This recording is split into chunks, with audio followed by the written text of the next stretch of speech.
I never thought I would find myself in this situation. My name is Tom, and I've been married to Lisa for just over 5 years. When we first got together, everything felt right. We had that kind of connection that made you believe in love at first sight. Lisa was fun, ambitious, and had a laugh that could light up a room. But as time went on, I started to notice small changes, shifts that looked innocent at first but slowly morphed into something darker. In the beginning, it was just little things. Lisa would come home late from work, saying she had to attend meetings that ran over. I brushed it off, thinking she was just climbing the corporate ladder. After all, she was a talented marketing executive and I was proud of her. But then came the nights when she wouldn't come home at all, claiming she was crashing at a friend's place. I remember the first time it happened. I was waiting up for her, and when she finally texted me at 2 a.m., I felt a pit in my stomach.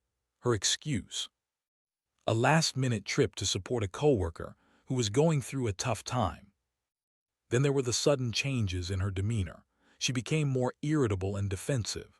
One minute she'd be telling me how much she loved me, and the next she'd snap over the smallest things. I felt like I was walking on eggshells, hoping not to trigger her temper. I tried to talk to her about it, but she'd brush it off, insisting that I was overreacting. "You're such a worrywart, Tom. Just relax," she'd say with that fake smile that never quite reached her eyes. But the final straw came when I noticed something that I couldn't ignore: her phone. She was always protective of it, which was odd because I considered us to be an open couple. I would have thought she'd let me glance at it if I asked. One day, I casually asked to borrow her phone to check the time, and she pulled it away, claiming it was on the charger. I couldn't shake the feeling that something was off. That night after she went to bed, I made a choice that I never thought I would have to make. I searched her phone. What I found shattered my world. I don't want to go into graphic details, but it was clear that Lisa was not just going out for work-related meetings. I found texts from someone named Greg, a restaurant owner. They were flirty, with a mix of inside jokes and what seemed like intimate exchanges. My heart raced as I read through the messages, each one confirming what I had feared. She was having an affair. I had to face the reality that the woman I loved, not just loved but trusted, had betrayed me. It felt surreal. All the memories of our time together started to turn sour. Her laugh that once brought joy now echoed with deceit. I could hardly sleep that night. My mind was a whirlpool of emotions: anger, betrayal, sadness, and a sickening sense of betrayal. How could she do this to me, to us? The next morning I confronted her. I remember sitting at the kitchen table, my hands trembling and my heart pounding. As soon as she walked in, I knew it was showtime. I didn't want to scream, shout, or throw things. I just wanted the truth. I asked her directly, "Are you seeing someone else?" Her reaction was instantaneous, a mix of fear and surprise on her face. She could either lie, which was her go-to, or come clean. "I can explain," she stammered, her eyes darting away from mine. All the while I could feel the anger boiling in my chest. She went on about how I was neglecting her, how I hadn't been present, and how she needed someone to be there for her. I almost laughed.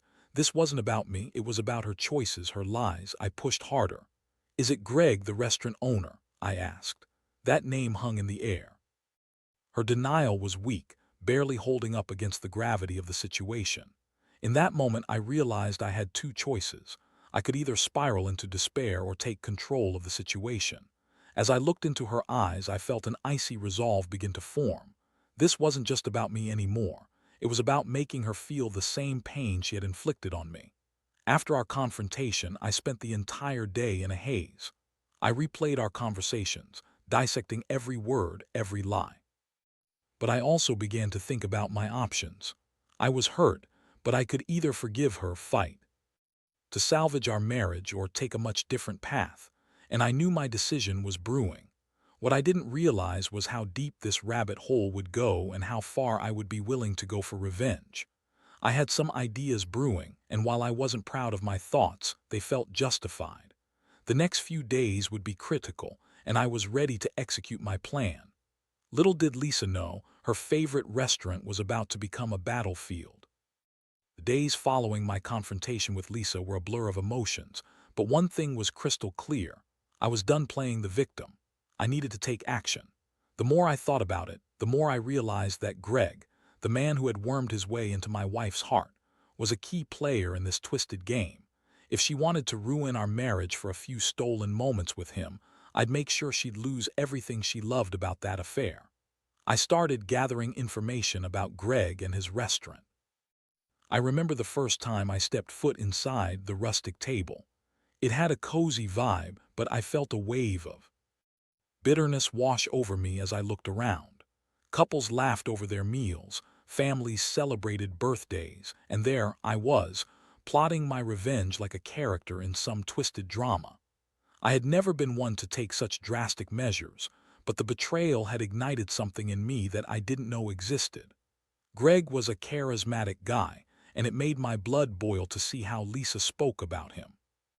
She'd mentioned going there for lunch, how he would always treat her special, how his cooking was to die for, all the while knowing he was the one who had filled her head with fantasies. I needed to understand his operations better. If I was going to dismantle his little empire, I had to know where to hit. Over the next few days, I pulled every string I had. I started playing detective. I researched online and found out that Greg's restaurant had received a lot of positive reviews. People praised his unique dishes and the warm ambience. But as I dug deeper, I stumbled upon some troubling reports from local health inspectors about hygiene issues and complaints from customers about mishandled food. It was the kind of dirt that could ruin a restaurant's reputation overnight. I knew I had to act strategically. My goal wasn't just to hurt Lisa, it was to make her realize that her choices had consequences. I made a plan. I would anonymously tip off the health department about Greg's restaurant and the potential violations I had discovered. I would give them enough information to investigate, and if they found something, it could lead to severe consequences for him and his establishment. That evening, I sat down at my computer, adrenaline coursing through my veins. I crafted an email to the local health department, detailing everything I had uncovered. I added in the customer complaints I had found online, making sure to include specifics that would make them take notice. It was a dark thrill to know that I could potentially bring down something that meant so much to Lisa, and in turn, Greg. Once I hit send, I felt a strange mix of exhilaration and guilt. Was I really going to go through with this? There was a part of me that felt like I was stooping to a level I never thought I'd reach.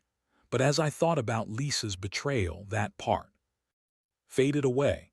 I convinced myself that I was not just taking revenge, I was reclaiming my power. Days passed and I waited with bated breath for something to happen. I kept an ear to the ground, trying to gather any whispers about the restaurant. Then the news arrived. I received a text from a friend who worked in the local food scene. "Did you hear about the rustic table? Health inspectors shut it down for violations." My heart raced. It was working. I couldn't help but feel a surge of satisfaction. I imagined Lisa's face when she found out that her secret rendezvous spot was no longer an option. A part of me felt bad for the employees who worked there, but I quickly brushed it aside. Sometimes collateral damage was necessary in war. When Lisa found out, her reaction was everything I hoped for and more.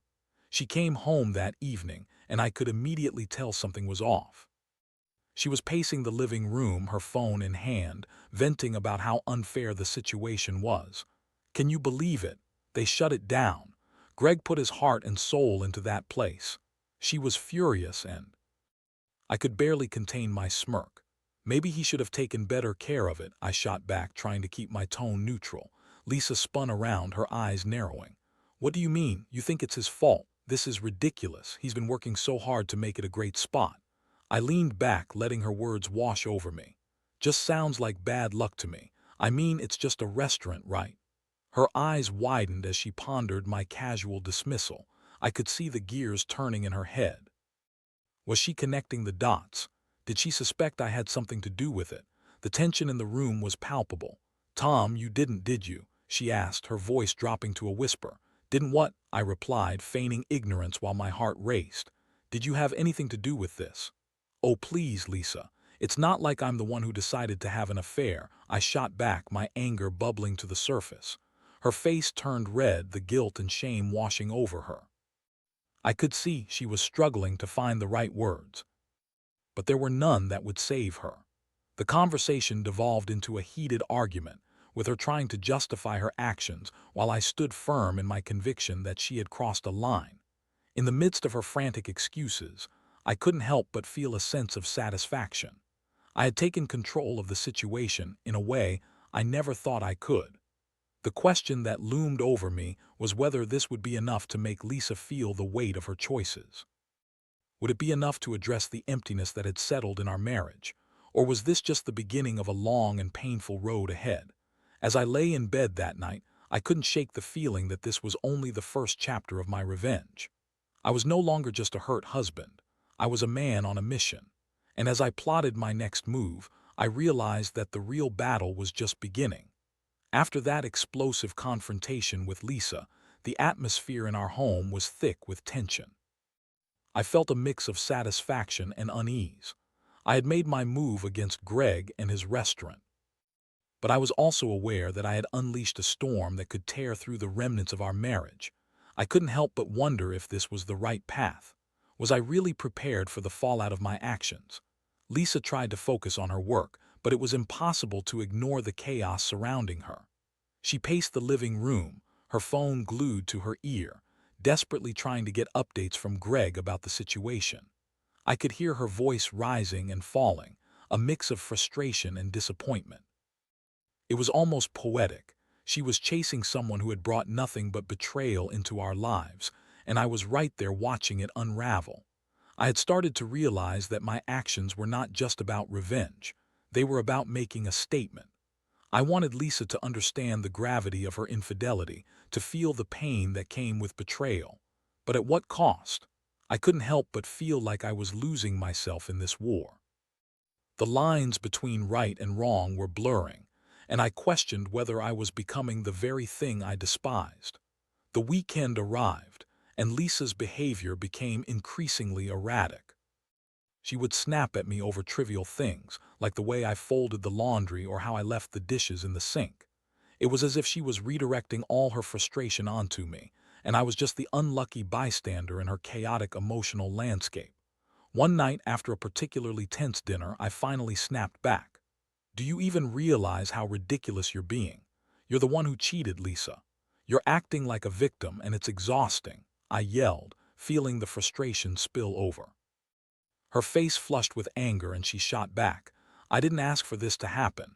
You don't know what I'm going through. Greg was the only one who understood me when you didn't care." A part of me wanted to scream at her for putting the blame on me, but I took a deep breath instead. "You made your choices.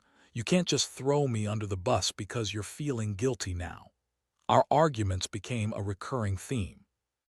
Each fight felt like we were two ships passing in the night, both lost in our own chaos. I was determined to keep my composure, but my mind was racing with thoughts of what to do next. As satisfying as it was to take down the rustic table, I couldn't just stop there. I needed to ensure that this lesson landed hard. One night while scrolling through social media, I stumbled upon Greg's restaurant page. I noticed that people had started posting their experiences of the shutdown, sharing stories about how disappointed they were. It was a mixture of sympathy and outrage.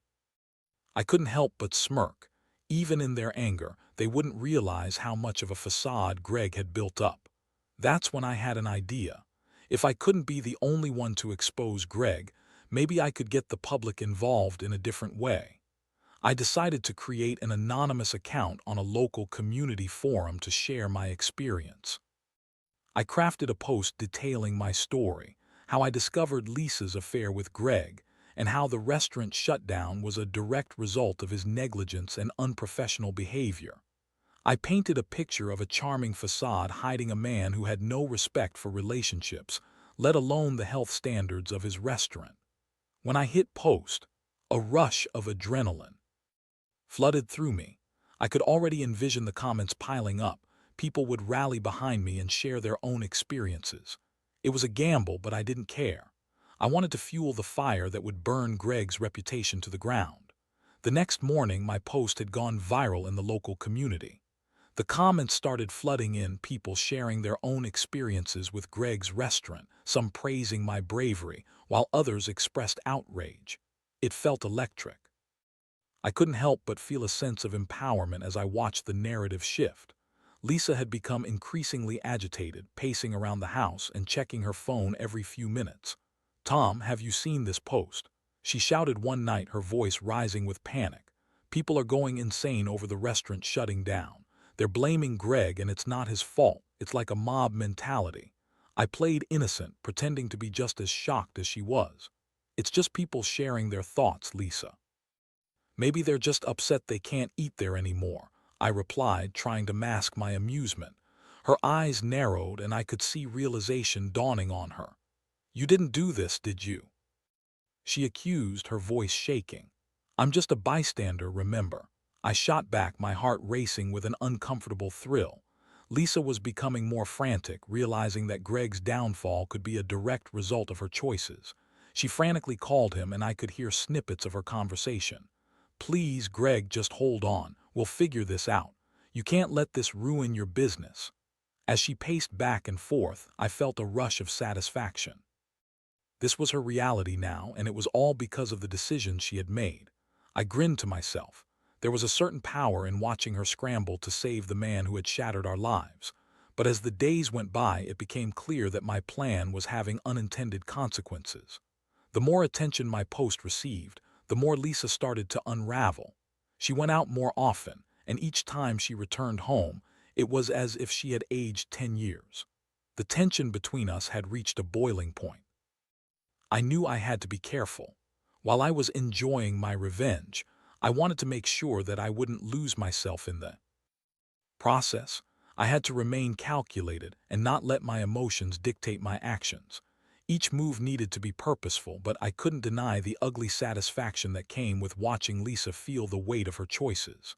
In the back of my mind, I started to wonder what would happen once the dust settled. Would Lisa wake up and realize the depth of her betrayal? Or would she continue to spiral deeper into denial, clinging to Greg like a lifeline? What if I lost her completely? The questions haunted me, but for now, the game was on, and I was ready for whatever came next. As the days turned into weeks, the emotional toll of my actions began to surface, even amidst the satisfaction of my revenge. Watching Lisa deal with the fallout from the community post was like watching a slow-motion train wreck. Her desperation was palpable, and while I had initially felt empowered by my decision, I started to grapple with the realization that we were both in a very dark place. Lisa spent her days glued to her phone, constantly refreshing social media for updates about Greg and the rustic table. It was as if she had become a shadow of her former self. The vibrant woman I had married was replaced by someone frantic and broken. I could see the bags under her eyes getting darker, her once polished appearance now marred by stress. It was a strange feeling. I felt no pity for her, yet I couldn't deny that watching her fall apart was more painful than I had anticipated. One evening, we found ourselves sitting in silence at the dinner table. The air was thick with tension and I could feel the weight of unspoken words hanging between us. Lisa finally broke the silence, her voice trembling. "Tom, this has gone too far. Greg didn't deserve this. I didn't want it to turn out like this." My heart raced. This was the moment I had been waiting for, the chance to hear her admit that her decision had consequences. "You mean the consequences of cheating on your husband with a restaurant owner?" I shot back, my voice laced with bitterness. Her gaze fell to her plate, and for a moment I felt a flicker of guilt, but I quickly pushed it aside. "You threw everything away, Lisa. You put yourself in this position. I didn't make you cheat." She looked up, tears welling in her eyes. I know, I messed up, but I didn't think it would blow up like this. I didn't think you would go this far." I leaned back in my chair, letting her words sink in. She wanted me to feel sorry for her, to take it easy on her because she regretted her choices now that the consequences were hitting home. But I had lost my sympathy long ago. "And what did you think would happen? You think you could just walk away from our marriage and leave me with nothing? You thought Greg would actually care about you like I did?" "Tom, please," she pleaded, her voice breaking. "I didn't mean for any of this to happen. I thought I could." "Thought you could what?" I interrupted, my anger rising. "Thought you could have your cake and eat it too. You can't just play with people's lives and not expect it to blow up in your face." I stood up, needing to escape the intensity of the moment. As I paced the living room, part of me felt vindicated. This was the confrontation I had been waiting for, where she would finally see the error of her ways. But as I watched her sob quietly at the table, it dawned on me that I wasn't just hurting her. I was hurting the woman I once loved. The following day, Lisa decided to confront Greg in person about the chaos surrounding his restaurant. I didn't know what to think. Part of me was nervous. What if she actually turned to him for comfort? But another part of me was intrigued. Would she finally see him for who he really was? When she returned later, her face was pale, and I knew something had changed. "I want to see him, Tom," she said, her voice barely above a whisper. "He's not handling this well at all. He's scared, losing everything. I didn't think it would hit him this hard." I pressed my lips together, forcing myself to stay calm. "And what did you think would happen?" "He has to face the consequences of his actions, just like you. We talked about what happened between us about us," she continued, her tone shifting. "He makes me feel special, Tom. He listens to me in a way you haven't in a long time." A wave of anger washed over me again, but I was determined to keep my composure. "So, you still have feelings for him? Is that what you're saying?" "No, I'm not saying that," she exclaimed, her frustration reaching a boiling point. "But I do feel something for him. I don't know what it is, but it's there. I'm so confused." The admission hit me like a punch to the gut. I wanted to scream, to tell her that she had made her bed and now had to lie in it, but instead, I felt a deep sadness creeping in. This was the man who had taken my wife from me, and she still had enough of a spark for him to confuse her. "You need to decide what you want, Lisa. Either you want to fix our marriage or you want to keep playing games with him. You can't have both." She looked defeated, and in that moment I saw a flicker of the woman I had fallen in love with, someone who didn't want to be caught in this mess. "I don't want to lose you, but I also don't want to lose him. I know that's selfish, but I'm scared, Tom."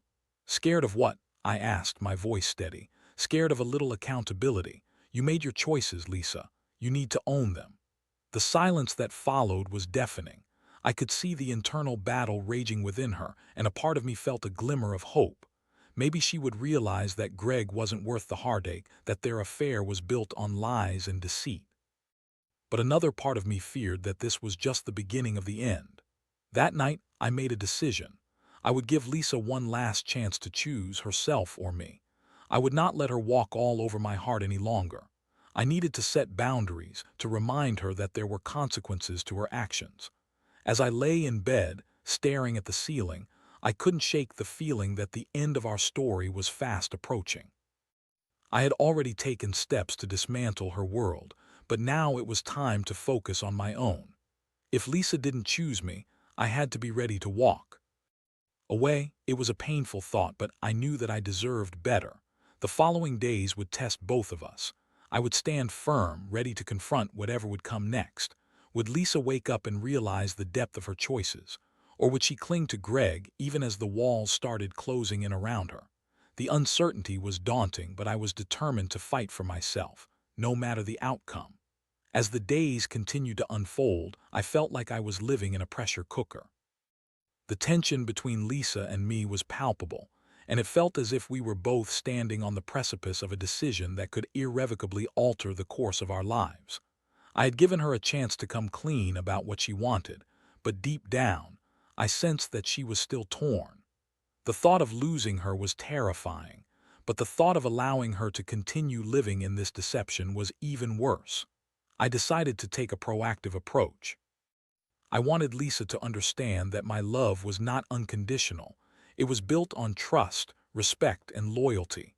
I needed to draw a line in the sand.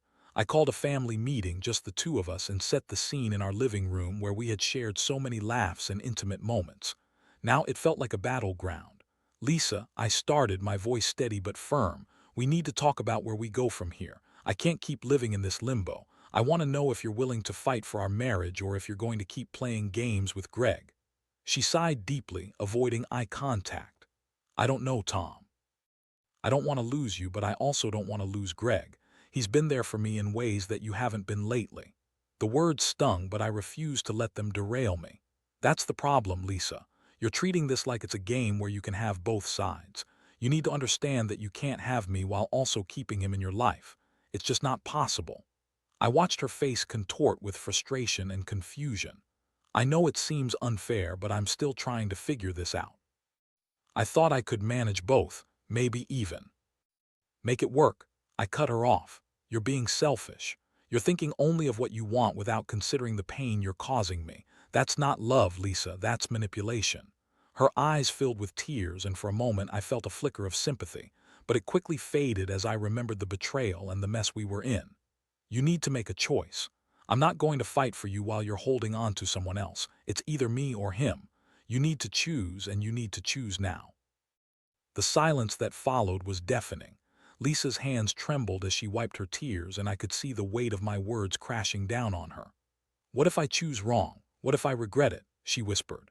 Then you'll have to live with that choice, but you can't keep stringing us both along, I replied, my heart racing as I braced for her response. You need to be honest with yourself and with me. If you genuinely want our marriage, then we can figure this out together. Otherwise, I need you to leave. Her eyes widened in shock. You mean you would actually kick me out? It's not about kicking you out, it's about setting boundaries. I can't keep living in a world where I'm second to someone else. I deserve better than that, and so do you. The vulnerability in her eyes was evident, and I could tell she was grappling with the enormity of the decision she had to make. I need time, she started, but I cut her off again. No, you don't get to have time. You've already had too much of it. This isn't just a casual decision. This is about the rest of our lives. She nodded slowly, her expression shifting from anger to desperation. I'll think about it. I'll really think about what I want, I promise. That was all I could hope for. As she left the room, I felt an unsettling mix of relief and anxiety wash over me. The moment felt monumental. I had finally expressed my needs, my boundaries. But would she come around? Would she finally realize that she had to actively choose me, rather than just passively allowing the chaos to unfold? Over the next few days, I watched Lisa closely, searching for signs of her decision. I noticed her scrolling through her phone less, and her eyes had lost some of that wild, frantic look. Maybe, just maybe, she was beginning to realize the gravity of her situation. Then one evening, as I returned from work, I found her sitting on the couch, looking more composed than I had seen in weeks. She took a deep breath, and I could tell she had made up her mind. Tom, I've been thinking a lot about everything. She started, her voice steady. I know I've hurt you deeply, and I need to apologize. I've been selfish, and I've been using Greg as a crutch to avoid dealing with my own issues. I nodded, trying to stay neutral.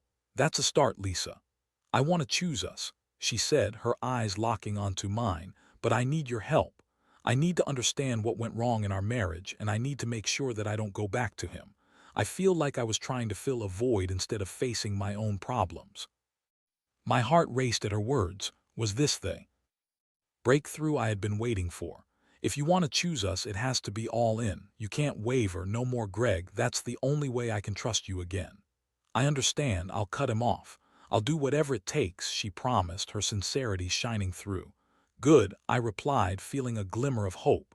But it's going to take time to rebuild trust. I need you to be patient with me while I process everything. This won't be easy. I'm ready to put in the work, she said, determination shining in her eyes. As we spoke, I felt a weight lift off my shoulders. For the first time in weeks, I felt like there was a path forward. We could work on our communication, explore what had gone wrong in our relationship, and maybe even rediscover the love we once had. But as I looked into her eyes, I couldn't help but remember the turmoil we had just come through. The road ahead would be long, and there would be bumps along the way. But for now, we had a chance to rebuild. I just hoped that this time, Lisa would really mean it, and that she could stick to her word. The next few weeks would test us in ways I never imagined, but I had made it clear that the stakes were high, and we needed to navigate this carefully.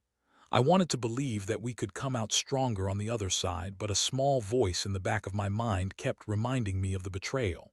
Was it too late for us? Only time would tell. As I lay in bed that night, I felt a cautious optimism for the first time in a while. Whether we could truly move past this would depend on our willingness to confront our demons together. Would we emerge stronger, or would the shadows of betrayal loom over our relationship forever? That was the question, and the answer was still unwritten. In the weeks that followed, Lisa and I embarked on a journey that felt both daunting and necessary. We began attending couples counseling, hoping that a neutral voice could help facilitate the difficult conversations we needed to have. At first, I was skeptical about the process. Would talking to a stranger really help us heal the wounds that had been inflicted? But as we delved into our sessions, I started to see the potential for growth. During our therapy sessions, Lisa opened up about her feelings of inadequacy and neglect. She admitted that she had been feeling lost and alone long before the affair, believing that seeking connection outside our marriage was a solution instead of a symptom of the deeper issues we faced. It was painful to hear, but it also made the pieces start to fit together. "I should have come to you, Tom," she said one day, tears streaming down her face. "I should have told you how I was feeling instead of seeking comfort elsewhere. I realize now that I was trying to avoid facing my own problems." I felt a mix of anger and sorrow hearing her confession, but it was also liberating. I had spent so much time feeling hurt and betrayed that I hadn't considered her perspective. It was a reminder that our marriage had been a partnership. We had both contributed to its struggles, even if her actions ultimately crossed a line that shattered my trust. As we continued to work through these issues, I found myself reflecting on my own shortcomings. I acknowledged that I had been distant, caught up in my own career and responsibilities, neglecting the emotional needs of my partner. It was uncomfortable to accept my role in this mess, but I realized that recognizing it was a crucial step toward healing. One evening, after a particularly intense session, we returned home and sat in the living room together. "I feel like we've made strides," Lisa said, looking at me with cautious optimism. "But I know there's still a long way to go." I nodded in agreement. "And it won't be easy. Trust isn't rebuilt overnight. I still have moments where I doubt your commitment, where the memories of the affair creep back in. It's something I'm working on, but it's a process." "I get that. I want to prove to you that I mean it. I'm done with Greg and I want us to rebuild," she said, her voice steady. I could see sincerity in her eyes, and for the first time in a long time I felt a flicker of hope. "Then let's keep working on it together. We can't rush this, we have to be patient, but I'm willing to try if you are." As the months rolled on, Lisa cut off all contact with Greg. It wasn't easy for her, and there were times when she struggled with the decision, but she remained committed to our relationship. I could see that she was genuinely trying to change, to be more present and communicate better. Slowly but surely, I began to feel the pieces of our relationship coming back together. We also began reintroducing the small joys into our lives that had been buried beneath the weight of betrayal. We started date nights again, trying new restaurants and revisiting some of our old favorites. I even agreed to go to the rustic table with her again when it reopened after its health inspection issues were resolved. It felt strange to step inside that restaurant, knowing how much had changed between us, but it was also symbolic. We were moving forward together. One evening, while we were at home cooking dinner together, Lisa turned to me with a smile. "You know, I've really missed this, just being here with you, sharing moments. It's the little things that matter the most." Her words struck a chord. We had been so caught up in the chaos of our lives that we had forgotten how to simply enjoy each other's company. Laughter filled the air as we prepared our meal, and for the first time in a long time, it felt like we were reconnecting. I realized that, while the betrayal had nearly torn us apart, it had also opened the door for us to examine our relationship from a new perspective. As we stood together in the kitchen, I knew we still had hurdles to overcome, but there was a newfound sense of optimism. We were navigating the aftermath of betrayal with honesty and courage, allowing ourselves to heal, grow, and learn from our mistakes. Looking back on everything that had happened, I realized that the experience, while painful, had taught me invaluable lessons about love, trust, and communication. It had forced us both to confront our vulnerabilities and to rebuild a foundation based on transparency and understanding. Now, as I reflect on our journey, I offer this advice to anyone facing a similar situation. Betrayal can feel like a death sentence for a relationship, but it can also be an opportunity for growth, if both partners are willing to confront their issues head-on, communicate openly, and put in the work, there is always hope for healing. It takes time, patience, and a commitment to change, but love can be revived even after it's been shattered. In the end, I learned that while I could not erase the past, I could choose how to move forward. And as I looked at Lisa, the woman I had shared so much with, I felt a renewed sense of purpose. We were in this together, and together we would find our way back to each other.